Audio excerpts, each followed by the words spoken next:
All right, in this video, we're going to be talking about section 3.6, the chain rule for derivatives. And what the chain rule is it helps us take the derivative of functions that are basically that are composite functions, functions inside of other functions. So to get started, let's take a look at this as a warm-up. In order to take this derivative, since we don't know the chain rule yet, we're going to have to just go ahead and expand this and do it term by term. So we know that x cubed plus 5, the quantity squared, would be x to the sixth, the function itself, x to the sixth, plus multiply those together and double, and this would be 25. And now I'm going to take the derivative of this function right here. And using the power rule, we know that the derivative is going to equal 6x to the fifth plus 30x squared plus 0.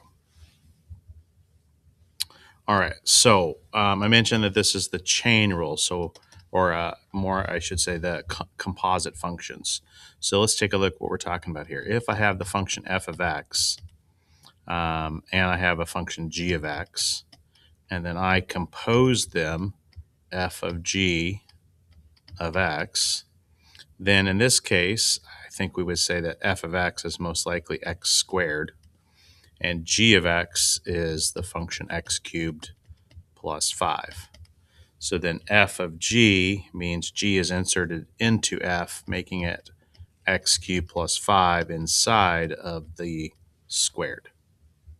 So this is a composition function. And so today what we're going to learn is how we can take the derivative of a composition function directly. All right. So this is one that I don't think we're going to prove. We're just going to tell you the rule. So the derivative of this function, it's a very simple, repeatable pattern. The rule simply is, and there's a place you're going to make a mistake until you get used to it, the derivative of the outside function first. So in this case, written like this, the derivative of the outside function, that would be the derivative of f. So I'm going to say f prime. But the inside of the function does not change. So it's simply going to be f prime of still g of x. And then you're going to multiply that by the derivative of the inside function. And so that would be the derivative of g prime of x. So the way to sort of think about this is, think about it in layers, right? So we take the derivative of the outside layer, which peels that away. Then we take the derivative of the next layer, and then we take the derivative of the next layer, and we take the derivative of the next layer.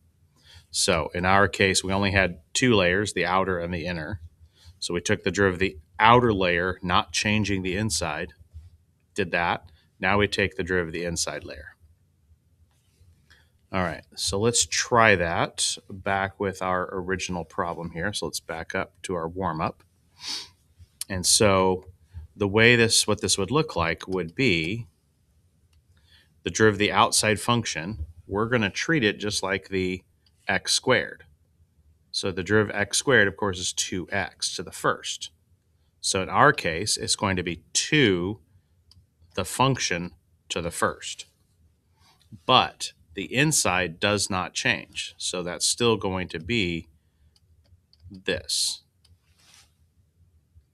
Then we take the derivative of the inside function, which is just going to be the x cubed plus 5. And the derivative of x cubed plus 5 we know is 3x squared. Let's simplify this out. 2x cubed plus 10 times 3x squared. So that's going to give us 6x to the fifth plus 30x squared. Same answer we got by doing it the long way. Okay, the derivative of the outside function times the derivative of the inside function. I mean, honestly, that's it. Lesson over. there are places where we're going to just got to be very careful. So first of all, we have to identify the inner and outer function. So let's take a minute, go ahead and pause and think about this. So when I look at this, again, if it helps you, I can think of f of x being the inside or the outer function. That would be just sine of x. And then g of x would be the inside function, which would be, in this case, maybe I'll change it to theta, sine of theta. And then g of x, let's get our variables right, f of theta, g of theta. There we go. Would simply be theta cubed. And then obviously if I compose those, I get what we have here. All right, so dy d theta is going to be the derivative of the outside function. Derivative of sine is cosine, but we do not change the inside function. So we did the outer function, and now we're going to multiply by the derivative of the inside function, 3 theta squared. Not much I can do to clean this up. I might just call it 3 theta squared cosine of theta cubed. Just move my constants to the front. But either way, we're done with the major part of the derivative. All right, so then let's compare that to this question, which really just reverses the inner and outer function. In this case, the outer function is something being cubed. And what's being cubed? Sine of x is. Put those together, f of g of x, sine of x gets plugged in and it gets cubed. So then the derivative, we do the derivative of the outside, so that's 3 the inside squared. And then we multiply the derivative of sine, which is cosine of x.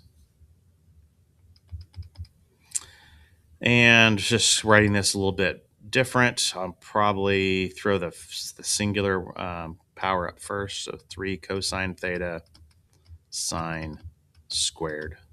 Oops, x, not theta. I'm having a lot of variable problems today.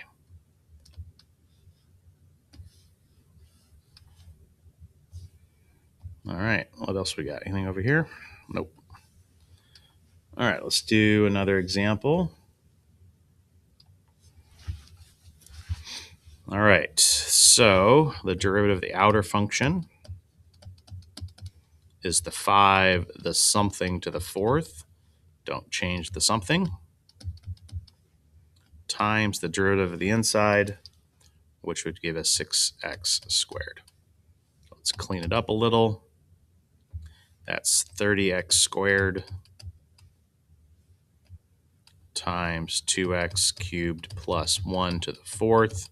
And unless you really want to, I think we can go ahead and leave it right here and not expand that out further.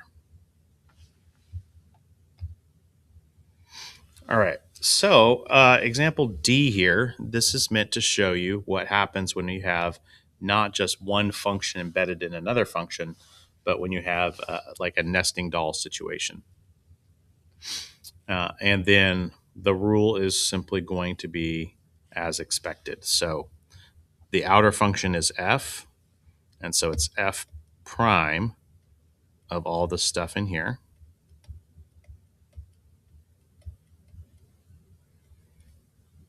And then we are going to multiply f prime by, now we'll peel back and go to the next layer, g prime of h of x.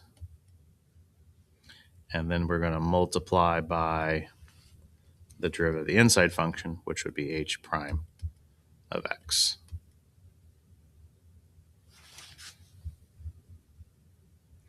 All right, the key is not doing 2 derivatives in one step, 1 derivative at a time. All right, let's see if we're going to do an example of that. All right, so this would be an example of that. So let's identify the outer function, and that would be x cubed. And then what's being cubed? sine of x is. And what's inside of sine? X squared plus 3 is. All right, so here we go. The derivative is equal to just the cubed part, 3 sine squared of x squared plus 3 times, now we're taking the derivative of sine, cosine of x squared plus 3, and then we're taking the derivative of the third one, 2x. So not a lot to clean up here other than the 3 times 2. So let's go ahead and call it 6x sine squared x squared plus 3 cosine of x squared plus 3.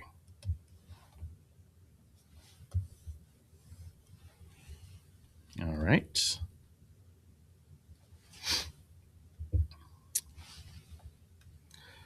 So this one, inner function, outer function, make sure you can find them all.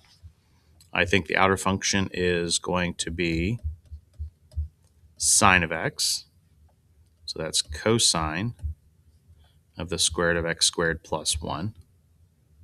And then basically I make that go away.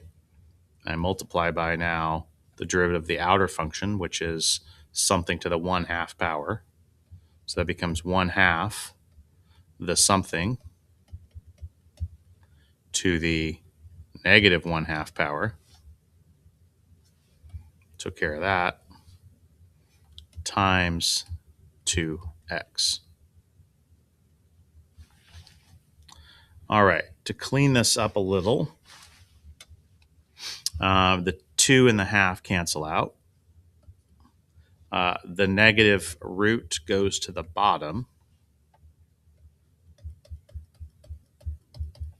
So that gives me cosine of x squared plus 1. The x is still on top, so I'm going to put the x here. And on the bottom, I have the square root of x squared plus 1. And if I want to maybe rationalize this, I don't know that it's worth our trouble, but let's go ahead and at least do it once. It all kind of depends on what we're going to do with our derivative and what's easiest to work with mathematically. So for the most part, probably leaving it right here would be fine. But let's just practice just in case. So I'm going to multiply by the square root of x squared plus 1, which is going to give me really nothing that profound and awesome. Really just x times the square root of x squared plus 1 times the cosine of x squared plus 1. And I hope we understand why I did not multiply these two together. But I am going to multiply the bottom together. And that reason, of course, is this is not an x squared plus 1, a square root of that. That's inside of cosine. So we can't throw that inside of cosine. So probably not worth our trouble. I think we're probably fine right here. But oftentimes you will get some good simplification if you take a look. All right, let's see what else we got. All right, so I have this handout for you in class, and then we're just going to go over these together. I'll do a couple of them, but then kind of just have you check in with me in class and check the notes to see if you did them correctly. All right, so first of all, let's make sure we're reading this correctly. So this is x, and then this is the function evaluated at the x. So in other words, I think what column 2 is telling you is that f of 0 is equal to 2, right? F of 1 is equal to 3. And the third column is telling us f prime of 0, the derivative at 0 is 1. Okay, g of 0 is 5, g prime of 0 is negative 4. All right, so let's take a look here. It says a is defined as f plus 2g. Let's find the derivative of that a value of that function, and then let's evaluate it at 3. So these are just two terms. So that would just take the derivative of f. So we'll take the derivative and end up evaluating it at 3, plus 2 times the derivative of g at 3. No chain rule, nothing special. That's just two terms. So f prime of 3 is 4. And then plus 2 times g prime at 3. So that's -1. And sorry, just making sure I didn't do something silly. And it looks good. 4 minus 2 equals 2.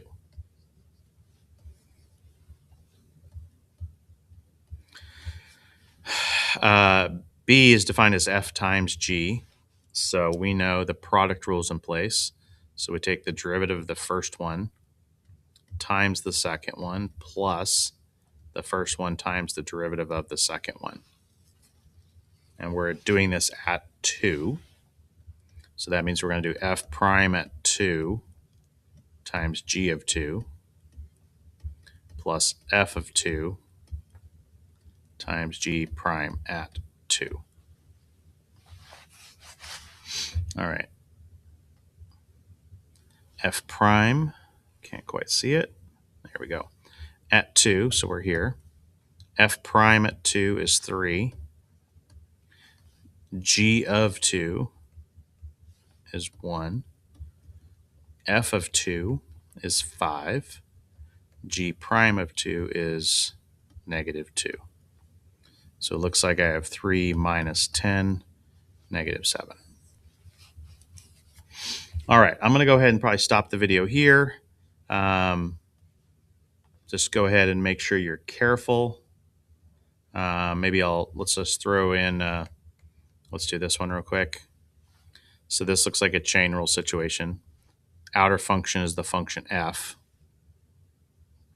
So that's going to be f prime of x cubed times 3x squared. All right, and we're evaluating this at 1. So p prime of x is equal to, let's plug in 1. So that becomes f prime of 1 cubed times 3 times 1 squared. So then we just go look those up. F prime of 1 is 2. And 3 times 1, of course, is 3. Looks like the answer should be 6. Okay, let me know if you have any questions.